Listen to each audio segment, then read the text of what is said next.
आइए सर्वप्रथम परमपिता परमात्मा का ध्यान करते हुए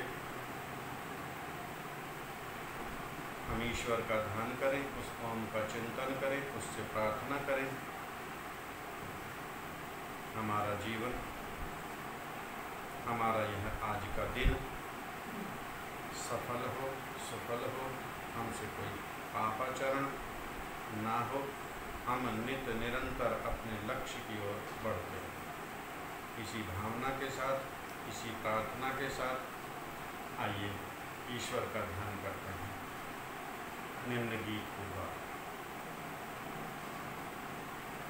ओम सुख कंद से सच्चिदानंद से याचना है, श्रेय पथ पर चलूं कामना है। ओम सुख कंद से सच्चिदानंद से याचना है, श्रेय पथ पर चलूं कामना है। कृत कर्मों की जब याद आती, आँखें हैं अश्रुधारा बहाती। कृत कर्मों की जब याद आती, आँखें हैं अश्रुधारा बहाती।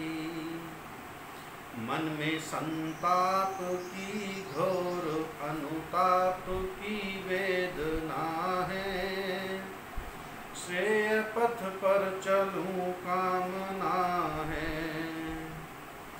ओम सुख कंद से सच्चिदानंद से याचना है, श्रेय पथ पर चलूं कामना है। पाया नर्तन ना प्रभु प्रार्थना की, कुछ भी ना ईश आराधना की। पाया नर्तन ना प्रभु प्रार्थना की, कुछ भी ना ईश आराधना की। मन में तृष्णा भरी काम मद लोभ की वासना है, श्रेय पथ पर चलूं कामना है। ओम सुख कंद से सच्चिदानंद से याचना है, श्रेय पथ पर चलूं कामना है। ले चलो सत्य पथ पर हे सर्वज्ञाता, ले चलो सत्य पथ पर हे सर्वज्ञाता। कुटिल अध से बचूं सिर निवाता, कुटिल अध से बचूं सिर निवाता। नाथ दो आत्म बल जिससे होवे सफल साधना है, श्रेय पथ पर चलूं कामना है। ओम सुख कंद से सच्चिदानंद से याचना है, श्रेय पथ पर चलूं कामना है। श्रेय पथ पर चलूं कामना है। ओम। इस प्रकार जब हम संध्या प्रारंभ करते हैं तो संध्या के पूर्व हम इस प्रकार का कोई भी, जरूरी नहीं है यही भजन हो, जो भी आपका सर्वोत्तम है, जो भी आपके अच्छा याद है, जो भी आपको अच्छी तरह से स्मरण है, कंठस्थ है, जिसका भाव अच्छा है, ऐसा भजन आप अवश्य ले सकते हैं संध्या के पूर्व, क्योंकि इससे मन को एकाग्र करने में सहायता मिलती है, भावना वैसी बनती है, विचार वैसा बनता है। मस्तिष्क की जो तरंगे हैं, जो सांसारिक विषयों में मन हमारा दौड़ता रहता है, वह ईश्वर की ओर अभिमुख होता है, ईश्वर की ओर प्रेरित होता है, ईश्वर से हमारी भावना जुड़ती है। इसलिए संध्या के पूर्व हम इस प्रकार का भजन गीत कोई ऐसा ले सकते हैं। संध्या जब हम प्रारंभ करते हैं तो उसके पूर्व हमारी तैयारी होती है, और वास्तव में संध्या की तैयारी इस प्रकार नहीं होती है। जैसे संध्या काल हुआ और हम किसी अपने कार्य में व्यस्त हैं, सांसारिक कार्यों में हम लगे ही रहते हैं हमारे बहुत सारे कार्य, उन कार्यों को तुरंत छोड़ करके और तुरंत फिर बैठ गए संध्या करने के लिए, हाथ मुंह धोया और फिर संध्या करने के लिए बैठ गए। अभी तो मन मस्तिष्क में सारे क्रियाकलाप, सारी तरंगे वही दौड़ रही हैं जिन क्रियाकलापों में हम व्यवस्थित थे। संध्या में फिर हमारा मन नहीं लगेगा, संध्या में वह भाव उत्पन्न नहीं होगा। उन सब से बचने के लिए संध्या के पूर्व ऐसा हम ईश्वर भक्ति का भजन लेते हैं। अच्छा तो ये है कि संध्या करने के पूर्व कम से कम आधा घंटा पूर्व समस्त कार्य बंद कर दिए जाएं, समस्त विचार बंद कर दिए जाएं, केवल संध्या का ही विचार रहे, केवल ईश्वर का ही विचार रहे। तो उसकी हम तैयारी करें। हाँ, अब मैं संध्या के लिए जा रहा हूँ, हाँ अब मैं संध्या की तैयारी कर रहा हूँ, हाँ अब मैं ईश्वर से मिलने जा रहा हूँ, हाँ अब मैं ईश्वर के समक्ष बैठ करके अपने दोषों का प्रायश्चित करने जा रहा हूँ, ईश्वर से मैं अपने संकल्पों के प्रति शक्ति मांगने जा रहा हूँ। इस प्रकार की हम भावना लेकर के चलते हैं, क्योंकि ईश्वर की सर्वोत्तम विधि ध्यान करने की, उपासना करने की यह संध्या ही है। हम भिन्न भिन्न प्रकार से ईश्वर की पूजा, ईश्वर की उपासना, ईश्वर की आराधना करते हैं,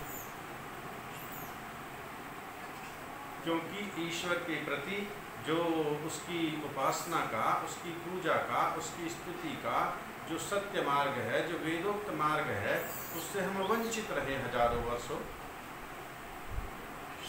आइए हम अपने पूर्वजों की उसी दृढ़ परंपरा का अनुपालन करें, हम संध्या उसी विधि से प्रारंभ करें, हम अपने जीवन का उत्थान करें, कल्याण करें, हम राष्ट्र, समाज और संसार का कल्याण करें। उस सब का एकमात्र उपाय यह संध्या है, यह मूल है संध्या हमारा। यदि संध्या से हम हटे तो हमारा पतन निश्चित है। इसलिए महर्षि स्वामी दयानंद सरस्वती जी संध्या की संक्षिप्त और सर्वोत्तम परिभाषा बताते हैं। संध्यायन्ति संध्यायते वा पर ब्रह्म यस्य सा संध्या, अर्थात जिससे ईश्वर का, परमेश्वर का भली भांति ध्यान किया जाए वह संध्या है। और ईश्वर का हम सभी ध्यान करते हैं किसी न किसी रूप में। जैसी हमारी विद्या, जैसा हमारा जन्म, हम बचपन से अपने माता पिता से, अपने अभिभावकों से, अपने जो पारिवारिक सदस्य हैं बड़े, उनसे हम सीखते आ रहे हैं। उन्होंने ही हमें यह सिखाया है। विद्यालयों में कहीं यह व्यवस्था है नहीं, गुरुकुल अब कहीं रहे नहीं, बहुत न्यून बचे हैं, वहाँ हम जाना नहीं चाहते या वो बहुत दूर दूर हैं, व्यवस्था भी है। इसलिए आइए इस संध्या को हम भली भांति सीखें और इसके रहस्य को हम समझें। संध्या क्यों, संध्या का हमारे जीवन में क्या महत्व है, संध्या हमारे लिए क्यों अनिवार्य है, और संध्या की विधि क्या है, उस संध्या को हम किस प्रकार करें। परमपिता परमात्मा ईश्वर ही हमें उसका मार्गदर्शन करता है। ओम क्रतो स्मर, वेद का मंत्र कहता है क्रतो ओम स्मरः। इसका जब हम अनुय करते हैं, मंत्र तो यही है ओम क्रतो स्मरः। जब इसको हम व्यवस्थित रूप में समझने के लिए तब इस प्रकार पढ़ते हैं, क्रतो हे कर्मशील जीव ओम स्मरः, तू ओम का स्मरण कर, तू ओम परमपिता परमात्मा का चिंतन कर, उसका ध्यान कर। एक क्षण भी यदि हम परमपिता परमात्मा से हटे तो सावधानी हटी और दुर्घटना घटी। ड्राइवर है एक, वो गाड़ी चला रहा है, भीड़ भाड़ वाली सड़क है, थोड़ी सी असावधानी हुई, कहीं भी दुर्घटना हो सकती है। यदि हम ईश्वर से जुड़े रहेंगे, ईश्वर के साथ संबंध हम बनाए रखेंगे, उसको प्रत्यक्ष जानकर प्रत्येक कार्य उसकी उपस्थिति में करते रहेंगे, फिर भला हम कोई पाप कर्म कैसे कर पाएंगे? होगा ही नहीं हमसे। इसलिए ईश्वर की उपस्थिति हम अपने समक्ष, अपने अंदर बाहर ऊपर नीचे सर्वत्र मानकर तब संध्या प्रारंभ करते हैं।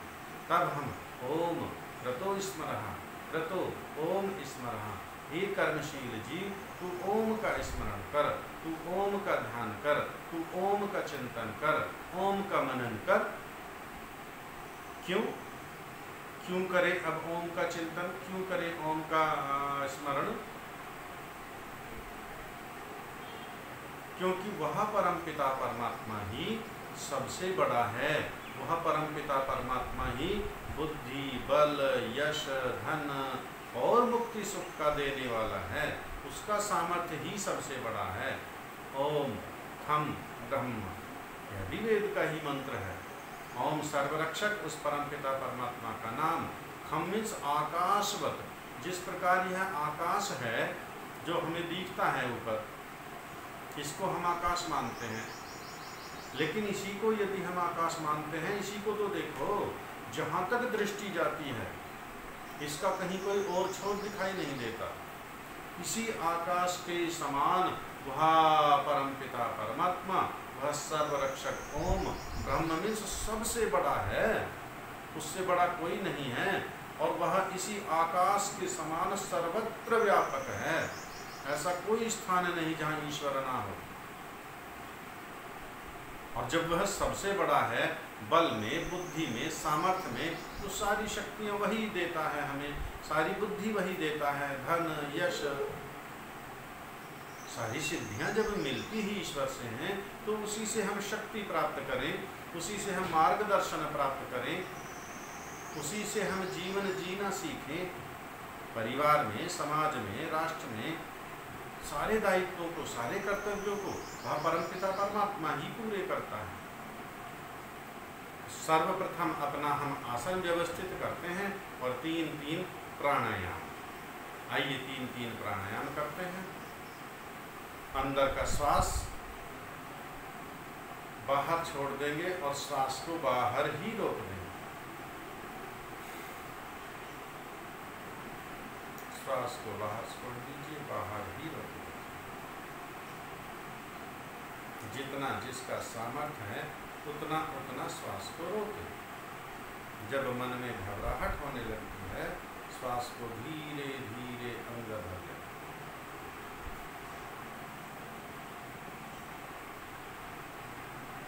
पूरा श्वास अंदर भरने के बाद पुनः बाहर छोड़ दें। श्वास को बाहर रोक के रखेंगे। आंखें कोमलता से बंद। परमपिता परमात्मा का ध्यान, ओम का स्मरण, ओम का चिंतन आप करते हैं। जब घबराहट हो तब धीरे धीरे श्वास को अंदर हो।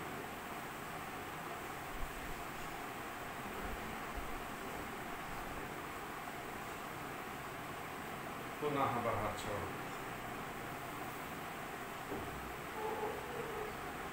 बाहर रोके रखिए।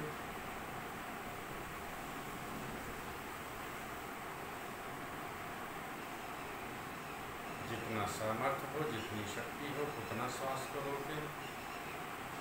घबराहट होने पर धीरे धीरे श्वास को अंदर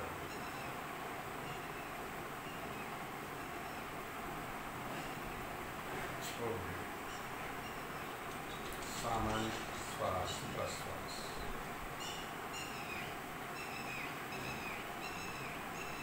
अथवा वैदिक संख्या।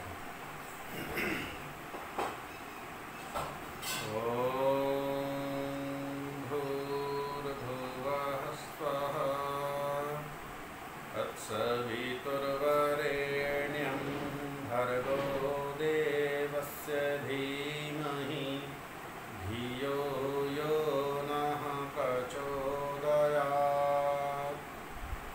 ॐ शन्नो देवीरभिष्टयापो भवन्तु पीतये संयोरभिस्रवन्तु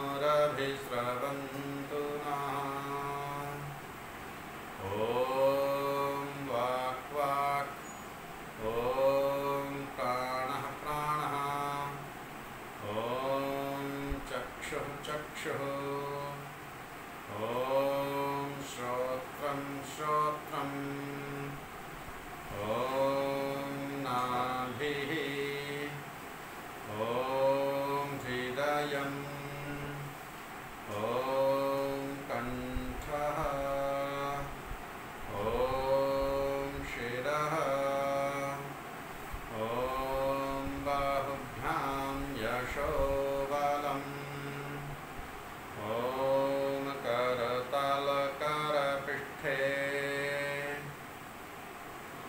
ॐ भूः पुनातु शिरसि ॐ भुवः पुनातु नेत्रयोः ॐ स्वः पुनातु कण्ठे ॐ महः पुनातु हृदये ॐ जनः पुनातु नाभ्याम् ॐ तपः पुनातु पादयोः ॐ सत्यं पुनातु पुनः शिरसि ॐ खं ब्रह्म पुनातु सर्वत्र ॐ भूः ॐ भुवः ॐ स्वः ॐ महः ॐ जनः ॐ तपः ॐ सत्यम् ॐ ऋतं च सत्यं चाभिधात्तपसोऽध्यजायत ततो रात्र्यजायत ततः समुद्रो वर्णवः समुद्रादणवादधि संवत्सरो अजायत अहोरात्राणि विदधद्विश्वत्समीशतो वशी सूर्याचन्द्रमसौ धाता यथा पूर्वमकल्पय दिवं च पृथिवीं चान्तरिक्षमथो स्वः ॐ शन्नो देवीरभिष्टययापो भवन्तु हीतये संयोरभिस्रवन्तु नः। यहाँ तक का हमारा पाठ हुआ और यहीं तक का अर्थ हमने जाना।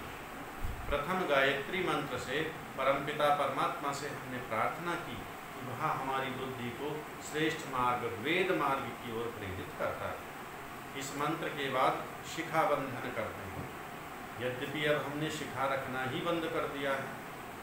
शिखा हमारे जीवन का एक महत्वपूर्ण अंग था और बचपन में जब हम छोटे छोटे थे हमारे सभी माता पिता पूर्वज शिखा रखते थे और बच्चों का भी रखवाते थे। जब बाल कटवाते थे तो इंस्ट्रक्शन देते थे, बाल काटने वाले को कहते थे कि इनका शिखा छोड़ना, चोटी छोड़ना। इसके विषय में कभी फिर चर्चा करेंगे। यहीं पर इतना कि हम शिखा बांध लेते हैं। इसके बाद शन्नो देवी मंत्र में जीवन के लक्ष्य को, संध्या के लक्ष्य को, कि संध्या क्यों, संध्या हम क्यों करें, उस लक्ष्य को शन्नो देवी मंत्र में बतलाया है। शन्नो देवी मंत्र में इस जीवन के लक्ष्य को, अभ्युदय और निःश्रेयस दोनों को प्रकट किया गया है।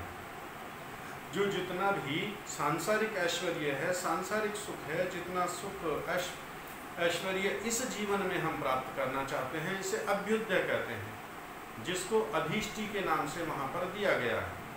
कि जो जो हमारे लिए अभीष्ट है, जो जो हमारे जीवन के लिए उत्तम है, जो जो हमारे सुखों के लिए उत्तम है, वह समस्त सांसारिक पदार्थ हमको प्राप्त हो, यह अभ्युदय है। और जब यह शरीर हम छोड़ दें तो शरीर त्यागने के बाद परमपिता परमात्मा हम आपके परम पद को प्राप्त करें, वह हमारा निःश्रेयस है। जो मोक्ष है।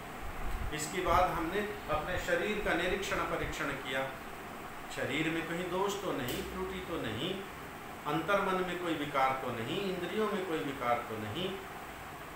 उस सब को परमेश्वर की उपस्थिति में हमने दूर किया और पुनः पुनः उसकी पवित्रता की, अहंकार भाव तो किसी प्रकार का नहीं, पुनः पुनः उसकी पवित्रता की। उसके बाद प्राणायाम मंत्र, और प्राणायाम मंत्र के बाद अघमर्षण मंत्र, जिन मंत्रों में परमपिता परमात्मा की शक्ति का, उसके सामर्थ्य का हमने अवलोकन किया। और जब सारी शक्तियाँ, सारा सामर्थ्य, सब कुछ उसी परमेश्वर का है, तो फिर हमारा अस्तित्व कहाँ, हमारा अपना स्वतंत्रतापूर्वक कितना कितना सामर्थ्य है। इतना सा भी सामर्थ्य नहीं, छोटी सी बात को भी हम सुन नहीं सकते, छोटे से भी कार्य को हम कर नहीं सकते, हाथ पैर भी चलने बंद हो जाते हैं यदि ईश्वर की शक्ति ना हो, दिखना बंद हो जाता है, सुनना बंद हो जाता है, बुद्धि कार्य करना बंद कर देती है। तो इसलिए ये सारी शक्तियाँ हमें ईश्वर से ही मिलती हैं, ईश्वर से मिलती हैं। उसकी शक्तियों का निरीक्षण परीक्षण किया कि ये समस्त ब्रह्मांड की रचना, समस्त संसार की रचना उस परमपिता परमात्मा ने की। किस प्रकार की? अपने स्वयं के सामर्थ्य से, किसी की कोई सहायता नहीं लेता, किसी की कोई उसे हेल्प नहीं चाहिए। उसका सामर्थ्य इतना बड़ा है, उसकी बुद्धि, उसकी विद्या, उसका ज्ञान इतना विस्तृत है, उसका सामर्थ्य इतना विस्तृत है, इतना महान है वह कि अपने समस्त कार्यों को अपनी शक्ति से ही, अपने संकल्प मात्र से ही वह पूरा कर लेता है। और वही परमपिता परमात्मा बार बार इस सृष्टि का निर्माण करता है, वही ईश्वर इस सृष्टि का प्रलय करता है। उसी ईश्वर से हम प्रार्थना कर रहे हैं कि हमें भी समस्त शक्तियाँ, समस्त बुद्धि, विद्या, बल वही ईश्वर देगा, तभी हम अपने लक्ष्य की ओर बढ़ पाएंगे। ये समस्त पृथ्वी लोक पर जितनी वनस्पतियाँ, जितने जीव जंतु, जितने कीट पतंग, जितने जड़ चेतन पदार्थ हैं, सब ईश्वर की रचना है। अंतरिक्ष लोक में, द्यूलोक में जितने भी पदार्थ हैं, सब ईश्वर के रचाए, ईश्वर के बनाए, ईश्वर के टिकाए, ईश्वर के धारण किए हुए हैं। तो फिर हम क्यों अपने अहंकार में फूले जा रहे हैं? मेरी शक्ति इतनी, मेरा बल इतना, मेरी बुद्धि इतनी, मेरा विद्या इतना, मेरा धन इतना, तो सब ईश्वर का है। ईशावास्यम इदम सर्वम यत्किंच जगत्याम जगत। इस समस्त ब्रह्मांड में ईश्वर कण कण में समाया है, उसी का सब कुछ है, अपना कुछ भी नहीं है। इन सब का हमने अवलोकन किया, निरीक्षण परीक्षण किया। इसके बाद पुनः शन्नो देवी मंत्र आया। फिर इस मंत्र को पढ़कर 3 बार हम आचमन करते हैं और 3 बार जल लेने के बाद आगे बढ़ते हैं। अर्थात जिस संकल्प को हम लेकर के चले थे, पुनः पुनः उस संकल्प को हम दोहरा रहे हैं, पुनः दृढ़ कर रहे हैं। हम संध्या क्यों कर रहे हैं? हमें समस्त संसारिक ऐश्वर्य सुख चाहिए, और जब हम यह शरीर छोड़ें तो ईश्वर की परम पद को हम प्राप्त करें। हम बार बार जन्म लेना नहीं चाहते, हम बार बार दुखों में फंसना नहीं चाहते, हम इससे छूटना चाहते हैं। और दुखों से छूटने का एकमात्र उपाय यह ईश्वर का सामीप्य है, ईश्वर का ज्ञान है, उसकी आज्ञा का पालन है। अब देखिए, मांगने का अपना अपना एक विधान है। दाता के अनुसार हमें मांगना भी चाहिए। यदि हम एक छोटा सा चंदा करने के लिए जाते हैं, दान मांगने के लिए जाते हैं, तो हम भी देख लेते हैं जिसका जैसा सामर्थ्य है उससे वैसी हम प्रार्थना करते हैं। एक व्यक्ति जो बहुत बड़ा धन संपत्ति वाला है, उससे हम ज़्यादा धन की अपेक्षा करते हैं, दान की आकांक्षा करते हैं। एक सामान्य व्यक्ति है, एक अत्यंत निर्धन व्यक्ति है, लेकिन उसकी भावना बड़ी प्रबल है, उससे हम कहते हैं जो आपकी श्रद्धा हो सो आप तो दे दीजिए, 11 रुपये दे दो, 100 रुपये दे दो, 51 रुपये दे दो, जितने भी दे सकते हैं आप दे दीजिए। और एक धनाढ्य व्यक्ति है तो हम उससे कहेंगे आप 1 लाख रुपये दीजिए, आप तो एक गुरुकुल में एक भवन कमरा बनवाइए अपने नाम से। उसका सामर्थ्य इतना बड़ा है, उससे हम 1 लाख रुपये की, 2 लाख रुपये की और 1-1 करोड़ रुपए के भी दानदाता, जिसका जितना सामर्थ्य है। ईश्वर का सामर्थ्य कितना है और उससे हमें क्या वस्तु चाहिए जो हमारे लिए कल्याणकारी हो। यहाँ पर यह विशेष चीज है कि ईश्वर से हम मांग क्या रहे हैं और हमें क्या मांगना चाहिए। हम ईश्वर से क्या मांगते हैं? समस्त सांसारिक ऐशनाएं तो मांगते हैं। कोई धन मांगता है, कोई संपत्ति मांगता है, कोई परीक्षा में पास होने के लिए बस इतनी प्रार्थना कर रहा है, फिर पुत्र की प्रार्थना, फिर पत्नी की प्रार्थना, फिर नौकरी की प्रार्थना, इस प्रकार की प्रार्थनाएं करते रहते हैं। हम ईश्वर से वैराग्य नहीं मांगते, हम ईश्वर से वह जान नहीं मांगते, हम ईश्वर से मुक्ति सुख को नहीं मांगते। बहुत कम है ऐसे लोग हैं जो ईश्वर से वैराग्य मांगते। हे ईश्वर, इन सांसारिक संसाधनों से हमें मुक्त करो, इन सांसारिक ऐशनाओं से हमें छुड़ाओ, इन सांसारिक दुखों से हमें छुड़ाओ। उसके लिए हम ईश्वर से प्रार्थना करें। ईश्वर हमें ऐसी शक्ति दे, ऐसी बुद्धि दे, ऐसी हमें को प्रेरणा दे कि जो सांसारिक संसाधन हैं, भौतिक वस्तुएं हैं, इनसे हमारा राग कम हो। ईश्वर हमें ऐसी शक्ति दो कि इनसे राग कम हो, हम सत्य को जानें, हम सत्य को ग्रहण करें। ये फिर भी हमेशा नहीं रहने वाले हैं। उपनिषद में कथा आती है, महर्षि याज्ञवल्क्य जब मुक्ति सुख की प्राप्ति के लिए जा रहे हैं तो वो अपनी पत्नी से कहते हैं कि ये धन संपत्ति मैं आपको दिए जा रहा हूँ, आप इसका उपभोग प्रयोग करना और मुझे तो अब ये संसाधन चाहिए नहीं।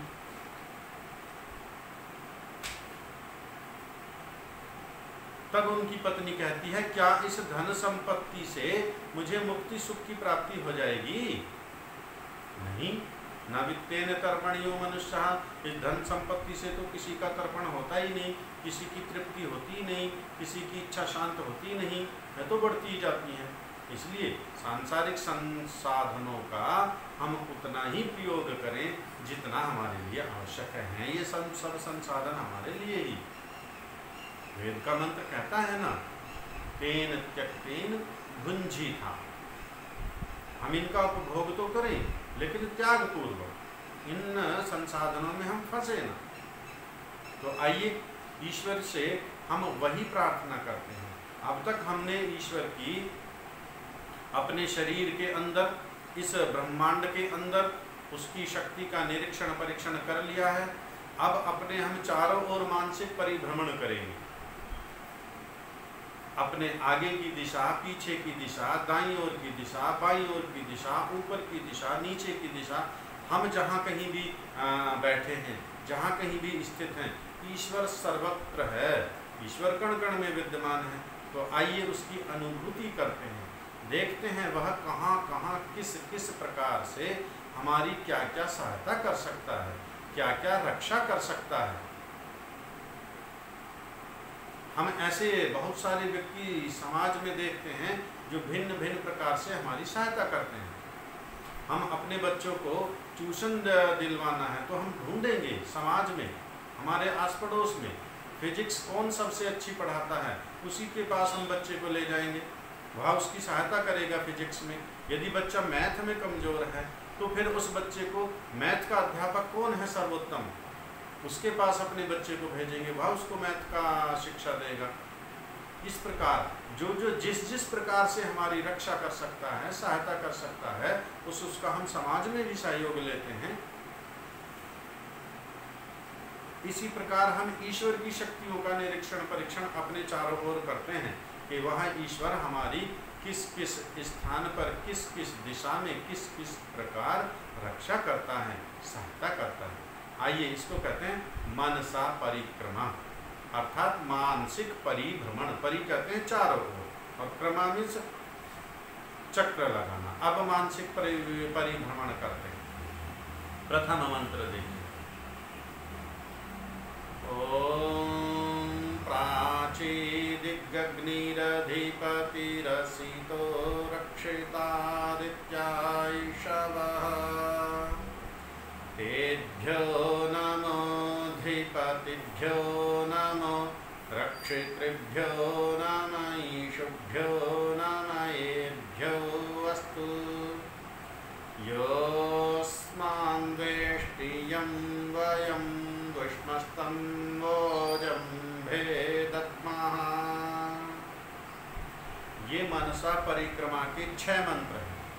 6 दिशाएं मुख्य रूप से मानी जाती हैं, सामने की दिशा, पीछे की दिशा, दाईं ओर, बाईं ओर, ऊपर और नीचे। ये 6 दिशाओं का वर्णन यहाँ पर है। और इन एक एक दिशा में हम ईश्वर की शक्ति का निरीक्षण परीक्षण कर रहे हैं। इस मंत्र में 4 चीज़ें आई हैं जो मुख्य रूप से इस मंत्र में आई हैं। उन चारों चीज़ों को हम देखते हैं, कौन कौन सी चीज़ें। पहला है दिशा, कौन सी दिशा का हमने वर्णन किया है। दूसरा है दिशा का अधिपति, स्वामी, मालिक, अधिकारी कौन है। और तीसरा है उस दिशा का रक्षक कौन है, रक्षा करने वाला, सहायता करने वाला कौन है। और चौथा है ईशु। ये 4 चीज़ें हैं, दिशा, दिशा का अधिपति, दिशा का रक्षक और ईशु। ईशु कहते हैं बाण को। जिस प्रकार युद्ध में बाणों से, शत्रुओं से रक्षा की जाती है, उसी प्रकार यहाँ भी ईशु शब्द आया है। यहाँ वह कौन सा बाण है, हम इन चारों चीज़ों को जानेंगे। सर्वप्रथम ओम, सर्वरक्षक, उस ईश्वर का सर्वोत्तम निज नाम है। हे परमपिता परमात्मा, हे सर्व की सर्वरक्षक, हे सर्व ज्ञानदाता, हे सर्व आनंददाता। कितने भी आप विशेषण ले सकते हैं इस ओम से। जैसी जैसी आपकी भावना बढ़ेगी, आपके विशेषण स्वतः बढ़ते चले जाएंगे। अभी तो हम ऐसा देखते हैं बस ओम, हे सर्वरक्षक, हे सर्वरक्षक। आर्याभिविनय, महर्षि स्वामी दयानंद सरस्वती ने ग्रंथ लिखा छोटा सा, आर्याभिविनय। मैं ग्रुप में डाल दूंगा उसका PDF। और उस आर्याभिविनय में ईश्वर की स्तुति, ईश्वर की प्रार्थना, ईश्वर की उपासना के ही मंत्र हैं सारे। ऋग्वेद के और यजुर्वेद के कुछ महत्वपूर्ण मंत्र उसमें लिए ऋषि ने। प्रथम जब ईश्वर की उपासना ईश्वर की है ऋषि दयानंद सरस्वती ने, इस ओम एक शब्द से 100 से अधिक नामों का ग्रहण किया। हे दीन बंधु, हे दयालु, हे कृपालु, हे सर्वरक्षक, हे जानदाता, हे सृष्टि रचयिता, हे करुणाकर, हे सर्वाधार, हे सर्वेश्वर। इस प्रकार जैसी जैसी हमारी भावना होगी वैसा वैसा स्वयं यह अभिव्यक्ति होती है। तो यहाँ पर ईश्वर का सर्वरक्षक नाम है। हम संक्षेप में ही अर्थ लेते चलते हैं। हे परमपिता परमात्मा, हे परमेश्वर, हे सच्चिदानंद स्वरूप, हे सबकी रक्षा करने वाले प्रभु। प्राची, प्राची कहते हैं पूर्व की दिशा। पूर्व की दिशा आप सभी जानते हैं। अब यहाँ पर प्रश्न ये है कि जब हम यज्ञादि करते हैं और यज्ञ वेदी के चारों ओर हम बैठे हुए हैं 4 व्यक्ति, और चारों ही फिर संध्या भी करेंगे, तो प्राची दिशा किसकी कौन सी होगी, यह विचार करना। आपका दिशा यदि पूर्वाभिमुख है तो आपके लिए पूर्व की दिशा ही प्राची दिशा है। और जिसका मुख पश्चिमाभिमुख है, जो पश्चिम की ओर मुँह किए बैठा है, उसके लिए प्राची दिशा पश्चिम वाली है। अर्थात यहाँ पर प्राची का अर्थ लेंगे हम सामने की दिशा। अब मेरे सामने जो उस दिशा है वहीं ईश्वर मेरा रक्षक, चूंकि ईश्वर तो सर्वव्यापक है, वह सर्वत्र विद्यमान है। तो जहाँ कहीं भी मैं बैठूं, जिस स्थान पर भी बैठूं संध्या करने के लिए, हाँ यह तो देखना है स्थान स्वच्छ हो, कोलाहल वहाँ पर ना हो, प्रदूषण ना हो, दुर्गंध ना हो, स्थान अच्छा हो, वायु का आवागमन हो, और शांत चित्त से बैठकर फिर हम संध्या करेंगे। हे सर्वरक्षक परमपिता परमात्मा, मेरे सामने की दिशा प्राची, दिक, दिक कहते हैं दिशा को। यहाँ पर अब जब संधि करेंगे तब अलग अलग शब्दों को हम जान लेंगे। अग्नि, अग्नि शब्द आया। पूर्व की दिशा का स्वामी कौन, अग्नि। प्राची, दिग्अग्नि। पूर्व की दिशा में वह परम पिता परमात्मा अग्नि कहते हैं। अग्नि नाम एक तो भौतिक अग्नि है हमारा, जिससे हम भोजन आदि बनाते हैं और बहुत सारे कार्य हम अपने दैनिक जीवन के करते हैं इसी अग्नि के द्वारा, इसी विद्युत के द्वारा। जो बिजली है अग्नि, ये भी तो अग्नि है। आज तो अधिकांश कार्य इसी अग्नि से होते हैं, खाना बनाना, वस्त्र धोना, देखो कितने कितने इस बिजली से हम कार्य करते हैं। तो यह अग्नि है जो हमारा मार्गदर्शक है। अग्नि कहते हैं मार्गदर्शन करने वाले को, प्रेरणा देने वाले को, ज्ञान देने वाले को। जो भौतिक अग्नि है ये भी हमारा मार्गदर्शन करती है, ये भी हमें प्रेरणा देती है, ये भी हमें प्रकाश देती है। अंधेरे कमरे में यदि आप जाएंगे तो वस्तुएं दिखाई नहीं देती हैं, कौन वस्तु कहाँ रखा है, कौन सामान कहाँ रखा है, आपका ही स्वयं का रखा हुआ है, लेकिन आप भी उसको ढूंढ नहीं पाते, अंधेरा है, देख नहीं पाते कौन सी वस्तु कहाँ पर रखी है। और जब प्रकाश होगा, जब अग्नि होगी, तो प्रत्येक चीज स्पष्ट दिखाई देने लगती है, कौन सी वस्तु कहाँ रखी है। इसी का नाम अग्नि है। और यहाँ पर अग्नि नाम परमपिता परमात्मा। 4 वेद, और चारों वेदों में सर्वप्रथम वेद ऋग्वेद की गणना की जाती है। और ऋग्वेद में जो प्रथम मंत्र है उसका प्रथम शब्द अग्नि ही है। अग्निमीडे पुरोहितं यज्ञश्च देवमृत्युज्यं होतारं रत्नधातमं। यह प्रथम मंत्र ऋग्वेद का है। तो सर्वप्रथम अग्नि का ही नाम आया, अग्नि परमपिता परमात्मा का। अग्नि अग्रणी भवति, निरुक्तकार इसकी व्याख्या करते हैं अग्नि शब्द की, अग्नि अग्रणी भवति, अर्थात जो सबसे आगे है। अग्रणी मीन्स आगे, अगले क्रम में पंक्ति है बहुत लंबी, उसमें सबसे आगे कौन है, और सबसे आगे ले जाने वाला कौन है। अग्नि का अर्थ अग्रणी तो वह है ही, बल में, बुद्धि में, विद्या में, सामर्थ्य में वह तो सबसे ही आगे है। ईश्वर सबसे आगे है, और हम सबको आगे ले जाने वाला भी है, प्रेरित करने वाला भी है, बढ़ो आगे, बढ़ो आगे, बढ़ो आगे। जिस प्रकार छोटा सा एक बच्चा होता है ना, जब वह चलना सीख रहा है, अभी चलना सीखेगा बच्चा, जैसे खड़ा होता है तो उसके सामने उसके अभिभावक, माता पिता, दादा दादी, चाचा ताऊ, बुआ, बड़े भाई बहन उसको प्रेरित करते हैं बच्चे को, आ जाओ आ जाओ आ जाओ आ जाओ, ऐसे। फिर वो धीरे धीरे पग उठा करके आगे बढ़ता है। इसी प्रकार वह परमपिता परमात्मा हम सबको प्रेरित करता रहता है, हम सबका मार्गदर्शन करता रहता है, हमको आगे बढ़ाने का कार्य करता है, इसलिए उसका नाम अग्नि है। प्राचीदिक अग्नि, अधिपति अर्थात स्वामी। इसका अधिपति, पूर्व दिशा का जो अधिपति है वह अग्नि है। अग्नि के रूप में वह परमपिता परमात्मा पूर्व की दिशा में, मेरे सामने की दिशा में मेरी रक्षा कर रहा है, मुझे आगे बढ़ने के लिए प्रेरित कर रहा है, मेरा मार्गदर्शन कर रहा है। रक्षिता, और रक्षक कौन है इस दिशा का, पूर्व की दिशा में कौन रक्षक है हमारा, आदित्य।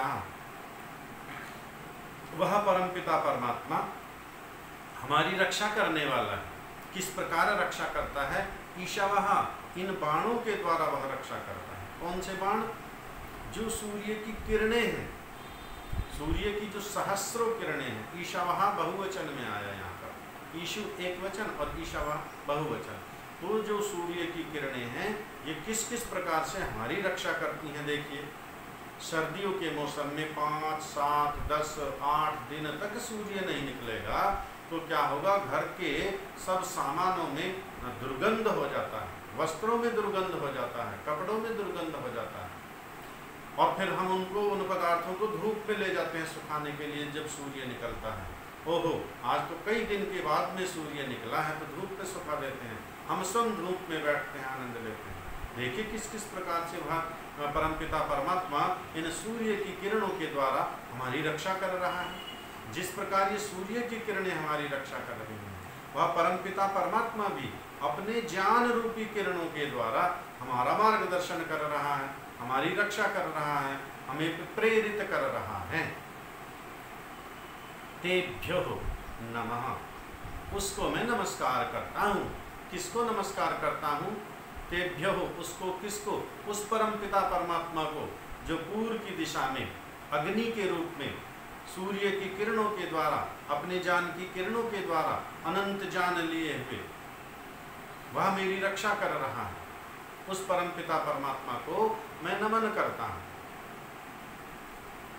तेभ्यो नमः, अधिपतिभ्यो नमः, और उस दिशा का जो अधिपति है, जो स्वामी है, मैं उसको भी नमन करता हूँ। रक्षितृभ्यो नमः, और जो पूर्व की दिशा में रक्षक है हमारा, मैं उस रक्षक को भी, उस रक्षा करने वाले ईश्वर को भी, जो अग्नि के रूप में पूर्व की दिशा में मेरा मार्गदर्शन, मेरी रक्षा कर रहा है, मैं उसको भी नमस्कार करता हूँ। ईशुभ्यो नमः, मैं इन सूर्य की किरणों को भी नमस्कार कर रहा हूँ। ईशुभ्यो नमः अस्तु होवे, इन सबको मेरा नमन हो, मेरा नमस्कार हो। एक विशेष चीज यहाँ पर है, ईशुभ्यो नमः, सूर्य की किरणों को भी नमन। नमस्ते आप किस किस को करेंगे? माता जी को नमस्ते माता जी, नमस्ते पिताजी, नमस्ते गुरुजी, नमस्ते आचार्य जी, ये सब ठीक है, लेकिन क्या हम ऐसा भी नमस्ते करेंगे जिस प्रकार से यह मोबाइल है हमारा, नमस्ते मोबाइल जी, नमस्ते चश्मा है, नमस्ते चश्मा जी, इसको नमस्ते करेंगे क्या? ऐसा ही तो सूर्य की किरणें हैं, वह सूर्य भी जड़, उसकी किरणें भी जड़, और यहाँ पर लिखा ईशुभ्यो नमः, उन सूर्य की किरणों को भी नमन है। ये विशेष चीज है, इसको ध्यान देने योग्य है। जो जड़ और चेतन का अंतर है उसको हम भली भांति समझ लेंगे। तो जो चेतन पदार्थ हैं उनको हम नमन करते हैं, ईश्वर को हम नमन करते हैं, हाथ जोड़ करके, सिर झुका करके, श्रद्धा से ये जो नमन किया हमने। अब शीश किधर झुकाएंगे? ईश्वर सामने है, ईश्वर पीछे, ऊपर नीचे सर्वत्र है, तो शीश किधर झुकाएंगे? शीश झुकाना केवल हमारा श्रद्धा मात्र है, ईश्वर नहीं कि हम ईश्वर के सामने शीश झुका रहे हैं। यदि हम ऐसा मानेंगे कि ईश्वर के सामने हम शीश झुका रहे हैं तो ईश्वर तो पीछे भी है, इसका मतलब ईश्वर के विपरीत दिशा में शीश झुकाया, ये केवल श्रद्धा का प्रतीक है। ईश्वर तो सर्वत्र है, हमारी श्रद्धा है नतमस्तक हो जाना, अर्थात अपना पूर्ण समर्पण कर देना ईश्वर के प्रति। लेकिन ये जो सूर्य की किरणें हैं ये जड़ वस्तु है, जड़ वस्तु का नमन करना होता है, उसका उपयोग करना, उसका प्रयोग लेना। अब सूर्य की किरणों का हम किस रूप में प्रयोग ले सकते हैं? जो आज के हमारे वैज्ञानिक हैं बड़े बड़े, वो सूर्य की किरणों का प्रयोग लेना जानते हैं और वो स्वयं उसका प्रयोग नहीं करते, सारे संसार को लाभ देते हैं सूर्य की किरणों का। उसी सूर्य से जो सोलर लाइट, सोलर ऊर्जा हमने वैज्ञानिकों ने बनाई है और जिसका संसार आज प्रयोग कर रहा है, लाभ ले रहा है, यही उसका नमन है। अर्थात इस संसार में हमारे चारों ओर जितने भी ईश्वर के बनाए हुए जड़ पदार्थ हैं, उन सब का हम ठीक ठीक ज्ञान प्राप्त करें और उनका प्रयोग करें, उनका हम उपयोग करें, उपभोग करें। कितना? तेन त्यक्तेन भुंजिता, त्याग पूर्वक उपभोग करते हैं। यह है ईश्वर को नमन करना और इन पदार्थों को नमन करना। अब कहते हैं योस्मान वेष्टि यम वयम द्विस्मस्तम वो जम्भे दद्मः। अंतिम लाइन, इन 6 के 6 मंत्रों में जो प्रथम पंक्ति है वो तो बदलती रहेगी और बाद की जो दोनों पंक्तियां हैं वो ऐसे की ऐसी रहेंगी 6 के 6 मंत्रों में, उनका भाव सभी का यही रहेगा। यो कहते हैं जो कोई भी व्यक्ति हो इस संसार में, भाई हो, मित्र हो, शत्रु हो, पड़ोसी हो, कोई भी व्यक्ति हो सकता है। असमान मीन्स हमसे, जो कोई भी व्यक्ति हमसे वेष्टि, द्वेष करता है, ईर्ष्या करता है, घृणा करता है, नफरत करता है, वैर करता है, द्रोह करता है, यम वयम, या हम भी तो अल्पज्ञ हैं, हम भी तो मनुष्य ही हैं, हम भी करते हैं बहुत सारे व्यक्तियों से राग द्वेष, किसी से ईर्ष्या करते हैं, किसी से शत्रुता रखते हैं, किसी से मन में शत्रुता रखते हैं, किसी से वाणी में वैर रखते हैं, किसी से शारीरिक रूप से भी लड़ने मरने के लिए हम तैयार हो जाते हैं। तो वो जम्भे दद्मः, हम इन सारे दोषों को, ये दोष है हमारा यदि किसी से ईर्ष्या द्वेष करते हैं, और जो यदि कोई दूसरा व्यक्ति हमसे अपनी अज्ञानता के कारण, अल्पज्ञता के कारण, अविद्या के कारण राग द्वेष कब पनपते हैं? जब अविद्या रहेगी। हम अपनी अविद्या के कारण, अल्पज्ञता के कारण, सामर्थ्य कम है, बुद्धि छोटी है, समझ कम है, सोच संकुचित है, हृदय इतना विशाल अभी नहीं बना है, विद्या अभी इतनी नहीं आई है, इस कारण से मैं भी किसी से द्वेष कर लेता हूँ और दूसरा यदि इन्हीं कारणों से दूसरा भी द्वेष करता है। तो ये कह रहे हैं मंत्र में कि यदि कोई दूसरा व्यक्ति हमसे द्वेष करता है या अपनी अल्पज्ञता जानता के कारण हम किसी से द्वेष करते हैं, हे प्रभु इस सब दोष को, उसके दोष को और अपने दोष को भी आपकी न्याय व्यवस्था के हम अर्पित करते हैं। आप ही इसका न्याय कीजिए। ईश्वर तो न्यायकारी है ही और वो तो न्याय करेगा ही। अर्थात सीधा सीधा अर्थ है हम किसी से द्वेष ना करें और दूसरा भी हमसे द्वेष ना करे। अर्थात वह भी विद्वान बने, वह भी विद्या प्राप्त करे, वह भी सदाचारी हो, वह भी शिष्टाचारी हो, हम भी सदाचारी बने, हम भी शिष्टाचारी बने, हम भी वेद विद्या को ग्रहण करें और हम भी किसी से राग द्वेष ना करें, हम भी किसी से ईर्ष्या ना करें, हम भी किसी से शत्रुता ना करें, हम भी किसी से वैर भाव ना करें। क्योंकि सारा संसार ईश्वर का बनाया हुआ, सारे संसार के प्राणी ईश्वर के बनाए हुए, तो सब हमारे बंधु ही तो हैं। ईश्वर सबका माता पिता गुरु, तो सारे हमारे गुरु भाई, सारे हमारे माता पिता एक, तो सारे हमारे भाई बहन। फिर शत्रुता काहे की? शत्रुता तब रहती है जब अविद्या रहती है। जब हम इस तथ्य को जान लेंगे, जब इस सत्य को जान लेंगे, तो शत्रुता हमारी कम हो जाएगी और धीरे धीरे समाप्त हो जाएगी। जब राग देश समाप्त हो जाएंगे तो फिर ईश्वर के परम पद को हम प्राप्त कर लेंगे इसी ज्ञान के द्वारा।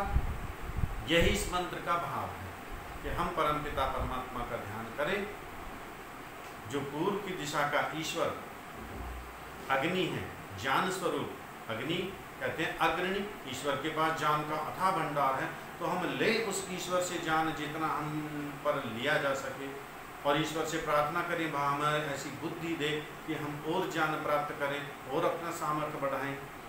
सूर्य की किरणों का हम अपने दैनिक जीवन में प्रयोग करें, क्योंकि हमने प्रतिज्ञा ली है सांसारिक ऐश्वर्यों को प्राप्त करने के लिए। यह भी एक ऐश्वर्य है, इसको हम प्राप्त करें, इसका उपयोग उपभोग करें।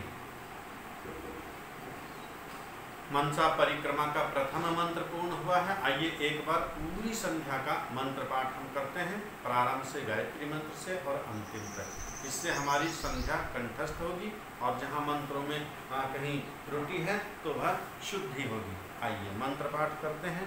जहाँ तक संभव है सभी अपना अपना आसन व्यवस्थित करें, कमर गर्दन सीधी, आंखें कोमलता से बंद। अथ वैदिक संध्या। ओम भूर्भुवः स्वः तत्सवितुर्वरेण्यं भर्गो देवस्य धीमहि धियो यो नः प्रचोदयात्। ओम शन्नो देवीरभिष्टय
ॐ धीतं च सत्यं चाभिधात्तपसोऽध्यजायत ततो रात्यजायत ततः समुद्रो अर्णवः समुद्रादर्णवादधि संवत्सरो अजायत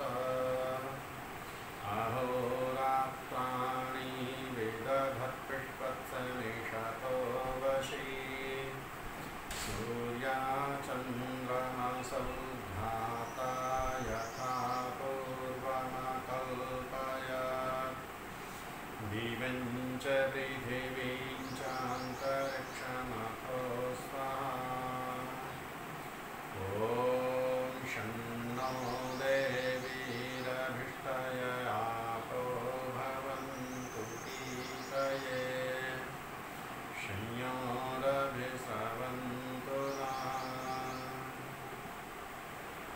ॐ प्राचीदिग्गगनीरधिपतिरसितो रक्षितादित्यायिषवः तेभ्यो नमोऽधिपतिभ्यो नमो रक्षितृभ्यो नमैषभ्यो नमयेभ्यो वस्तु योऽस्मां वेष्टियं वयं विष्णस्तं वोजं भेदद्मः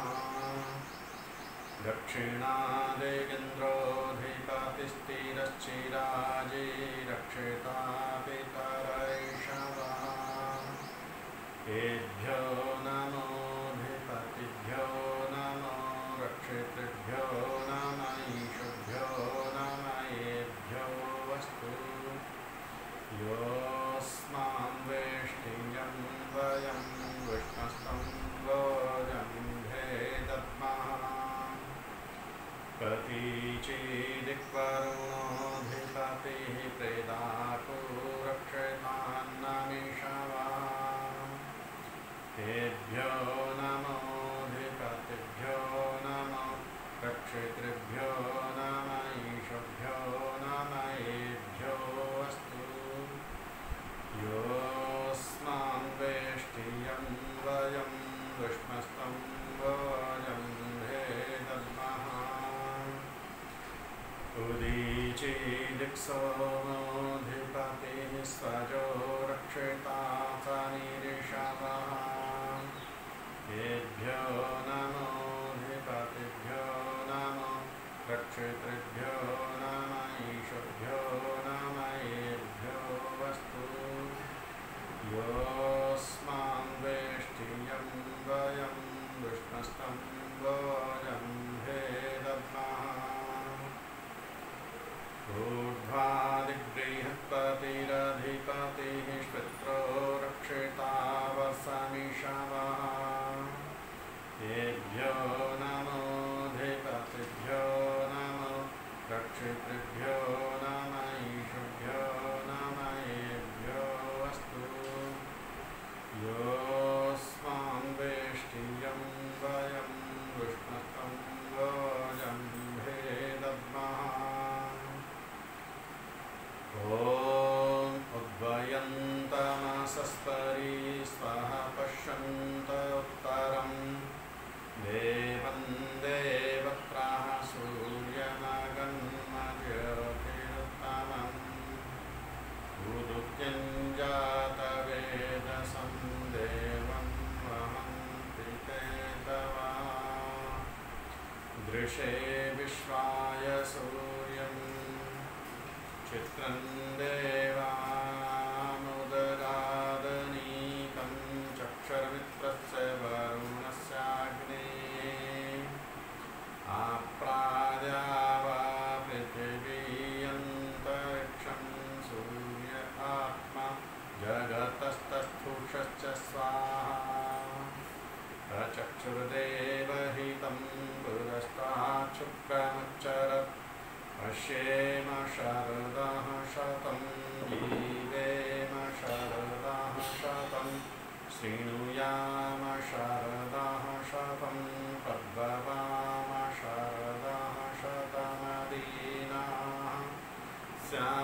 शारदाः शतं भूयश्च शारदाः शतात्।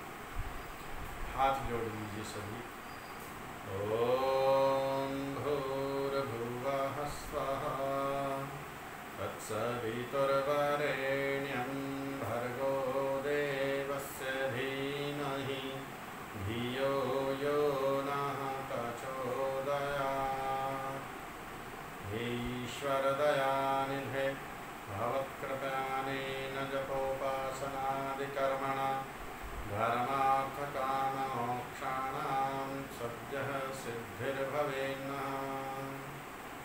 ॐ नमः शम्भवाय च मयोभवाय च नमः शङ्कराय च मयस्कराय च नमः शिवाय च शिवतराय च।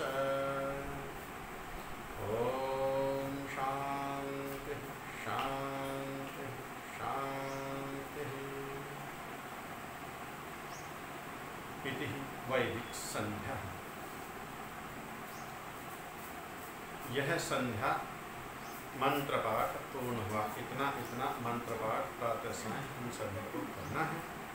आज की कक्षा को यहाँ विराम देते हैं। किसी का कोई प्रश्न है? निर्देश त्यागी जी हैं या गए? निर्देश त्यागी जी हैं क्या दिल्ली से?